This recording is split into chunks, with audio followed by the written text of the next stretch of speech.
This is Chicago's Morning Answer with Dan Proft and Amy Jacobson on AM 560. The Answer.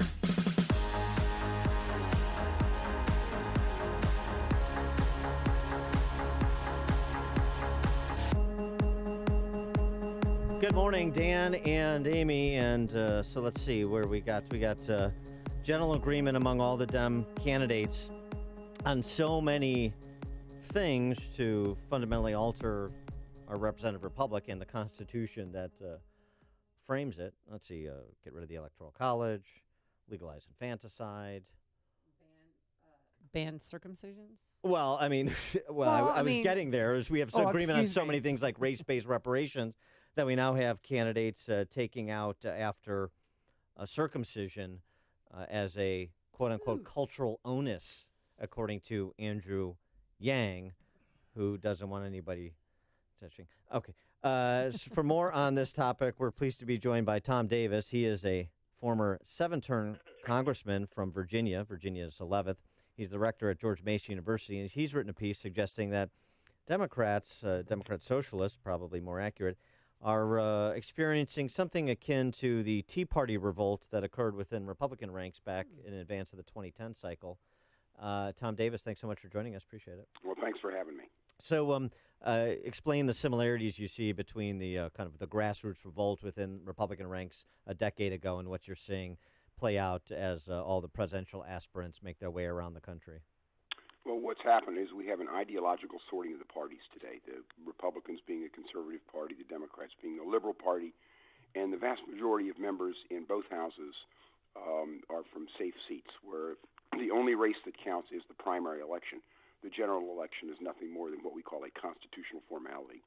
So members hew their time and their attention and their voting records to primary voters who are a pretty thin ideological slice of the electoral pie. Republicans had their Tea Party. Now we call this the Herbal Tea Party for the Democrats. And we're seeing, like AOC and some of these members from safe urban districts that you just can't get to left. And they are driving the Democratic message. They're playing havoc within the Democratic conference.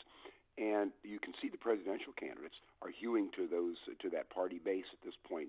And as the Tea Party moved the Republicans right, we see this moving the Democrats left and the party branding accordingly. Although the difference, I suppose, is, I guess we'll see how it plays out in the 2020 cycle. But the Tea Party revolt that put Republicans in charge of the House in 2010 gave us Mitt Romney in 2012 as the presidential nominee. I'm not sure you're going to see some establishment moderate type, Biden being probably the only one that even approximates that fill on the other side this cycle. Do you? Well, I mean, nobody knows that answer, but Republican rules were different at that point, and what you had is Romney stayed in longer, and the conservatives, or the more right wing of the party, split up, and they end up with McCain and Romney, neither of which the party base liked, but they kind of made a contract, well, you guys can win, so we'll go with you. They ended up losing, and you see the end result is Donald Trump 4 years later and Ted Cruz in second place. So, no, it was a total upheaval. Whether it happens in 2020 or 2024, I think it's too early to tell. But Democratic rules are different at this point, and you can see even more moderate members are hewing to that more liberal line because that's where the bulk of votes are in Democratic primaries. What's Nancy Pelosi's role in all of this, and can she control the party? Well, she's a strong leader. She's doing her best, but as you can see, an anti-Semitic statement a generation ago would have been slapped down. Now they have to water it down because now you have the Muslims groups are part of that coalition, and you want to keep everybody together. So you put it into a general statement against all kinds of hate. Look, Pelosi is a very capable leader. She's delivered legislative product when she was Speaker before, and we'll see what happens. But it ate up John Boehner and Paul Ryan. They could not handle their conference. And you still see those fissures now in the Democratic Party, and I think it remains to be seen how she handles it. The good news for Pelosi is right now their main job is just opposing Trump, and that is what unites the Democrats. They may not agree on a lot, but they don't like Donald Trump. Although they do seem to agree on a lot. I mean, and the move left, I mean, it's not just like, oh, yeah, they're moving left. The left, the left foundation of the party is ascendant.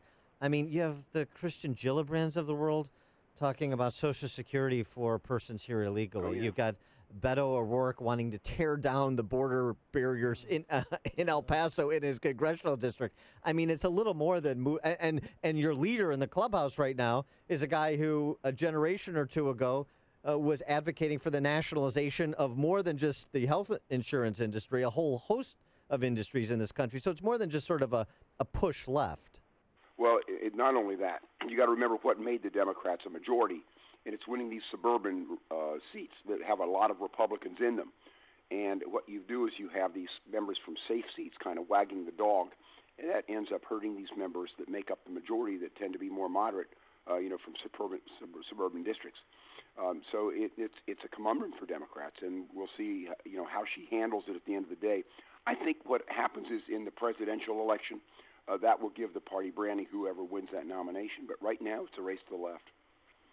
You obviously saw the Jeb Bush interview from over the weekend where he talked about the need for someone to primary Trump so that Republicans have a choice this cycle.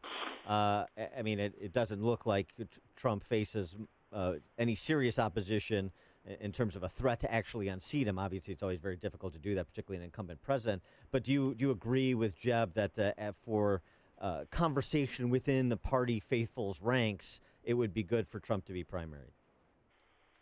Well, I don't know who you're going to find to do it under today's circumstance. I mean, Donald Trump has exceptionally high numbers among Republican base voters.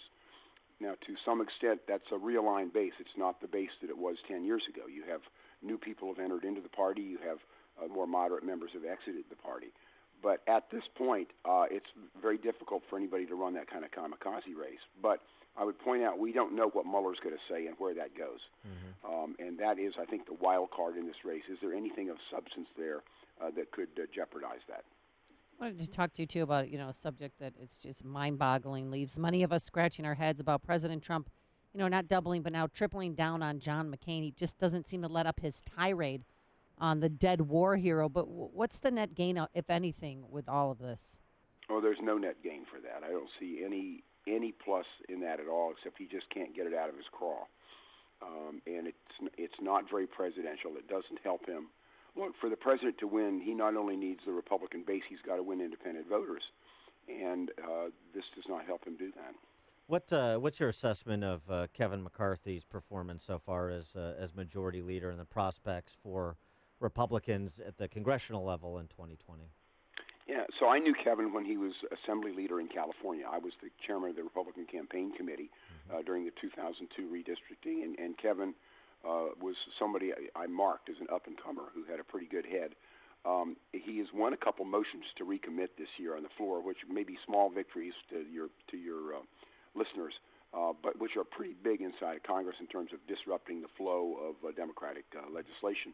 Look, he's still untested, but they are out recruiting candidates, raising money. They know what they need to do, and they lost in the midterm because midterm elections tend to be referendums on the president. And in midterm elections over the last 200 years, voters tend to put a check on the president rather than giving him a blank check. But that means nothing for the ensuing presidential election. 1994, Republicans took the House for the first time in 40 years. Some pundits were writing Bill Clinton's obituary. He won 2 years later. Barack Obama suffered the biggest midterm losses for Democrats since 1938, but he won two years later. Mm-hmm. This will be differing visions, a Trump vision of America and whoever the Democrats nominate. And the further left they go, I think the more likely it is that Trump can win. If they can center themselves, I think they have a chance, a much better chance of winning this. Do you think Trump is on the right track? The framing he offered at CPAC a few weeks back, where he basically said 2020 is a choice between capitalism and socialism. If he can sell it, that's a pretty stark choice, and it scares my suburban voters here in suburban Virginia who left Trump in droves. They're scared to death of Sanders and Warren and people like that. My congressional district was the wealthiest in the country. It gave Clinton a big margin last time. I always say that a Trump sign in my neighborhood is akin to a hate crime. However, if you run Bernie Sanders, those numbers flip very quickly. These people make a lot of money, and they are not socialists. They're capitalists. They're just socially progressive. He is Tom Davis, former 7-term congressman from Virginia's 11th, as you just heard him describing it. Rector at George Mason University. Now check out the piece at Politico.com. are Democrats facing their own Tea Party-style reckoning? Tom, thanks so much for joining us. Appreciate it. Thanks for having me. And he joined us on our turnkey.pro answer line. It's like a hot, steaming cup of information to start your day. It's Chicago's Morning Answer on AM 560.